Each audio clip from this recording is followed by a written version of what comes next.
بسم اللہ الرحمن الرحیم۔ آج کے سبق میں ہم لوگ پڑھیں گے حروف تفسیر۔ آپ نے پڑھا اس سے پہلے ان، لفظ ان کو پڑھا نا؟ ان پڑھا آپ نے، کہاں پڑھا؟ ان فعل مضارع کو نصب دیتا ہے۔ اس طریقے سے کبھی جو ہے یہ انا کا مخفف ہوتا ہے نا؟ یا آج جو پڑھیں گے ان، وہ ہے حروف تفسیر والا۔ کیا؟ حروف تفسیر والا۔ حروف تفسیر پہلے سمجھ لیتے ہیں کس کو کہتے ہیں۔ حروف تفسیر وہ جو کلام کے شروع میں آتے ہیں کسی ابہام کو دور کرنے کے لیے، کسی پوشیدگی کو، ابہام کو دور کرنے کے لیے، یا کسی اجمال کی وضاحت کرنے، کسی اجمال کی وضاحت کرنے کے لیے، ٹھیک ہے؟ وہ ہے جو کلام کے شروع میں آتے ہیں کسی ابہام کو دور کرنے یا کسی اجمال کی وضاحت کرنے۔ اتنی بات آپ سمجھے؟ تفسیر دو ہی ہیں، صرف دو ہیں۔ اے کا لفظ آپ نے بہت سنا ہوگا، بہت پڑھا ہوگا، لفظ اے۔ ایک ہوتا ہے ای پڑھا آپ نے، کہاں پڑھا؟ ای کیا ہے؟ حروف ایجاب میں وہ ہمیشہ قسم کے ساتھ استعمال ہوتا ہے نا؟ لیکن یہاں پر ای نہیں ہے۔ کیا ہے؟ آپ دیکھیے زبر زیر کا فرق، زبر زیر کا فرق دیکھیے۔ اب یہاں پر کیا ہے؟ اے ہے، اسی کو اگر آپ زیر لگا دیجیے گا تو کیا ہو جائے گا؟ یہ ہے حرف تفسیر، یہ حرف ایجاب، حرف ایجاب، یہ حرف تفسیر، حرف اس کے تعلق سے بات ہو گئی ہے۔ حرف ایجاب ای کے تعلق سے۔ حرف تفسیر اے کسے کہتے ہیں؟ اے حرف تفسیر ہے، یہ مفرد اور جملہ دونوں کی تفسیر کرتا ہے۔ دو ہیں، کیا ہے؟ ایک ہے اے اور ایک ہے ان۔ ایک ہے اے ان، حرف تفسیر کتنے ہیں؟ صرف دو ہیں، اے اور ان۔ اے جو ہے، پہلے اے دیکھتا آپ اپنے بہت پڑھا ہوگا بہت ساری کتابوں میں۔ اے مفرد اور جملہ دونوں کی تفسیر کرتا ہے، کیا؟ بلا بھید بھاؤ، مفرد کو بھی تفسیر کرتا ہے ہاں، اور جملہ کے بلا کسی شرط کے، جیسے وَاسْأَلِ الْقَرْيَةَ۔ اب یہاں پر قریہ کا لفظ ہے، تو ظاہر سی بات ہے گاؤں سے تو نہیں پوچھے گا آدمی، گاؤں سے پوچھے، گاؤں سے نہیں پوچھے گا، گاؤں والوں سے پوچھے گا۔ تو اب یہاں پر کیا ہے؟ اہل القریہ، وَاسْأَلِ الْقَرْيَةَ اے اہل القریہ۔ تو قریہ وہ مفرد ہے، مفرد کی تفسیر ہو رہی ہے اے کے ذریعے۔ اے مفرد کی تفسیر کر رہا ہے کس کے ذریعے؟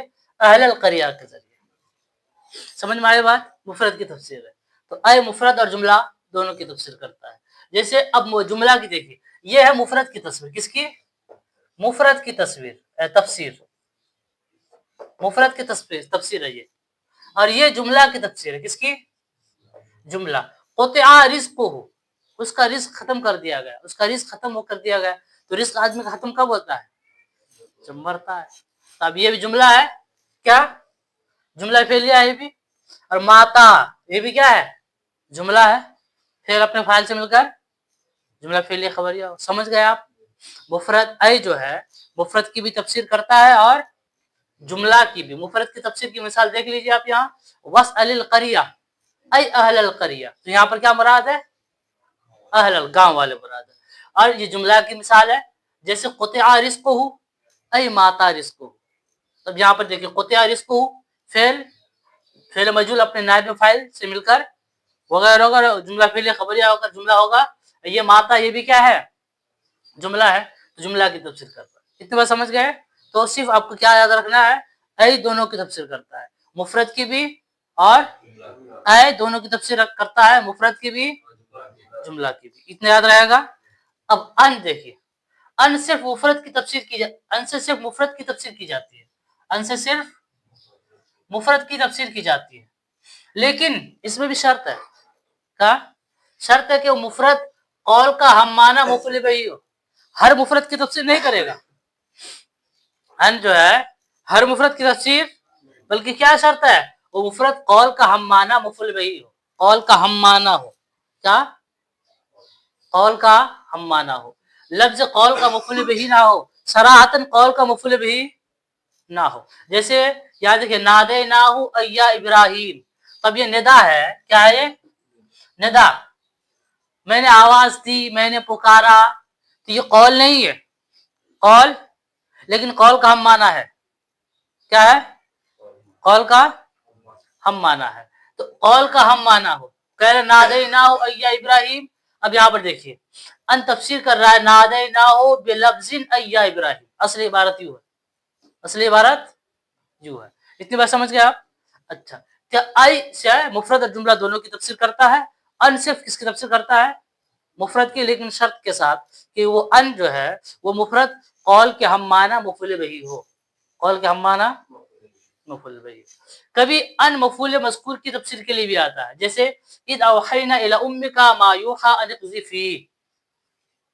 اذ اوحینا الی امک ان اقذفیہ. اب یہاں پر دیکھیے اس میں ان کے ذریعے ما یوحی کی تفسیر اقذفیہ سے کی گئی ہے. یہ دیکھیے اقذفیہ، جب ہم نے وحی کی تمہارے والدہ کی طرف، جو وحی کی جاتی ہے کہ وہ دریا میں اس کو باکس صندوق میں ڈال کے دریا میں ڈال دے. ان اقذفیہ، صندوق میں ڈال کے دریا میں پھینک دے. سمجھے؟ تو اب یہاں ما یوحی جو وحی کی جاتی ہے، اب کیا وحی کی گئی؟ وہی یہ کی گئی کہ صندوق میں ڈال کے ان کے ذریعے اس کی تفسیر کی گئی ہے. کس کے ذریعے؟ ان کے ذریعے اس کی تفسیر کی گئی ہے. سمجھ گئے آپ؟ تو بس آپ کو اتنا یاد رکھنا ہے کہ اے ان حرف تفسیر کتنے ہیں؟ صرف دو ہیں، اے اور ان. اے سے دونوں کی تفسیر کی جاتی ہے، مفرد کی بھی اور جملہ کی بھی. مفرد کی مثال واسأل القریۃ اے اہل القریہ. ٹھیک ہے؟ جملہ کی مثال قطع رزقہ اے ماتا. اور ان سے صرف اس مفرد کی تفسیر کی جاتی ہے جو مفرد قول کے ہم معنی مفعول بہ ہو. ٹھیک ہے؟ چلیے.